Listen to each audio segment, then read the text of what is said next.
जहांगीर के बाद शाहजहां के बाद औरंगजेब गद्दी पे बैठा। वह अपने आप को आलमगीर की उपाधि धारण की और उसने बहुत से राहदारी कर ऑक्ट्राइड कर को हटा दिया ताकि उसकी जनता उससे खुश हो सके। He was a Muslim fanatist and opposed religious tolerance. वह एक कट्टर मुसलमान था और धार्मिक सहिष्णुता का विरोध करता था।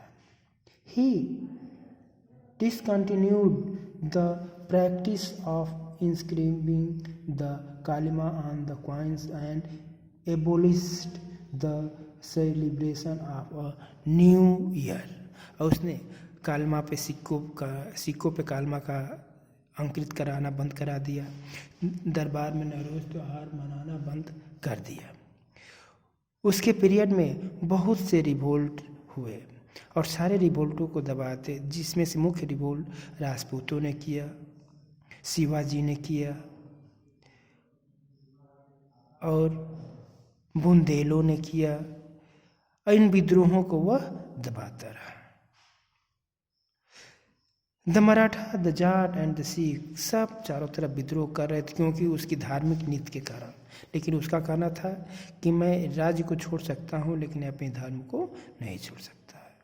और लास्ट में विद्रोहों को दबाते दबाते वो मर गया। उसके मरने उसने तेग बहादुर को भी, जो धार्मिक गुरु थे सिखों के, उनकी भी हत्या करा दी और 1707 में वो स्वयं विद्रोहों को दबाते हुए मर गया। Aurangzeb conquered Bijapur, Golconda, Deccan, but due to his short-sighted policy, his vast empire went out of his grasp.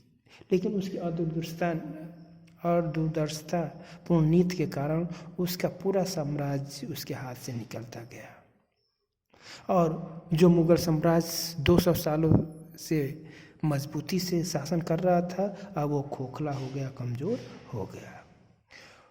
दो मुगल एम्पायर सर्वाइव टिल 1857। यद्यपि मुगल एम्पायर 1857 तक चलता रहा, लेकिन उसके बाद उसके जो पेंशनर थे कंपनी के, वो 1803 में समाप्त हो गए। The last Mughal empire Bahadur Shah second had to face a trial of leading the mutiny of 1857। अब अंतिम मुगल सम्राट बहादुर शाह सेकेंड ने भारत के प्रथम स्वतंत्रता संग्राम का नेतृत्व किया था, जिसके कारण उसको देश से निकाल कर रंगून भेज दिया गया, जहां उसकी मृत्यु हो गई। अब बेटा हम लोग मुगल काल के एडमिनिस्ट्रेशन के बारे में पढ़ेंगे। एडमिनिस्ट्रेशन एक कृत्य थी, यूनिटरी थी, मीन्स केंद्रीय शासन के बाद स्टेट लेवल, इस तरह से सब इंटरकनेक्टेड थे।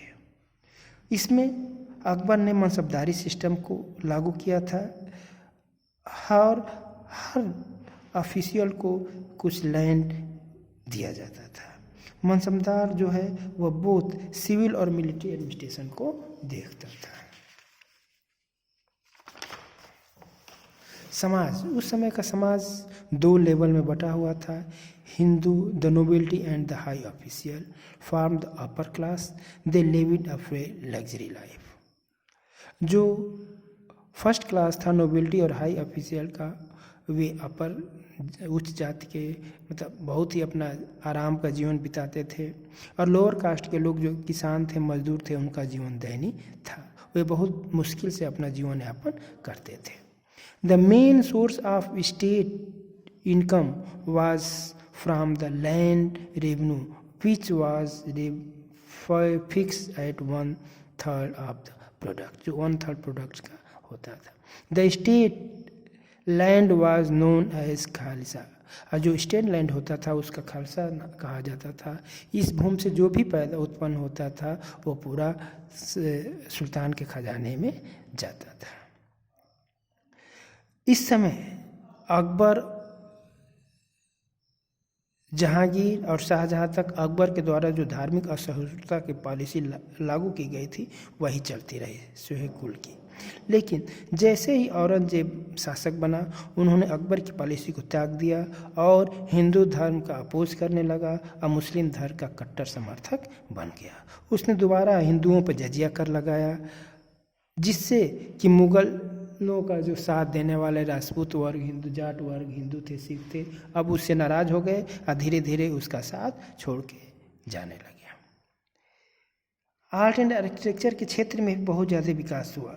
अकबर ने एक ट्रांसलेशन डिपार्टमेंट की स्थापना की थी, जिसका काम ही था कि हिंदू धर्म के ग्रंथों को फारसी भाषा में कन्वर्ट करना। और क्षेत्र आर्किटेक्चर के क्षेत्र में शाहजहां के समय में बहुत ज़्यादा विकास हुआ। जामा मस्जिद, ताजमहल, औरंगजेब ने भी ताजमहल का नकल करके एक छोटा सा मस्जिद बनवाया था। अब मुगल काल का पतन, द स्ट्रांग मुगल एम्पायर क्यों पतन हो गया, क्यों इसका डिक्लाइन हो गया? सबसे बड़ा मुख्य कारण औरंगजेब की रिलीजियस नीति थी, जिसके कारण राजपूत उससे नाराज़ हो गए, सिख नाराज़ हो गए, मराठा नाराज़ हो गए और उससे अलग हो गए। दूसरा, रूल ऑफ सक्सेशन नहीं था। सुल्तान या बादशाह मरता था, उसके बाद कौन राजा बने था इसका कोई रूल नहीं था। जैसे ही सुल्तान मर जाता था बादशाह, उसके बाद उसके बेटों में युद्ध छिड़ जाता था और जो जीतता था वही बादशाह बनता था। फिर धीरे धीरे ऑफिसर्स करप्ट हो गए जब से, और वे पूरा शासन में कंट्रोल करने लगे और राजा कमज़ोर होते गए। इस कारण से मुगल साम्राज्य पतन हो गया। थैंक यू बेटा, हैव अ नाइस डे।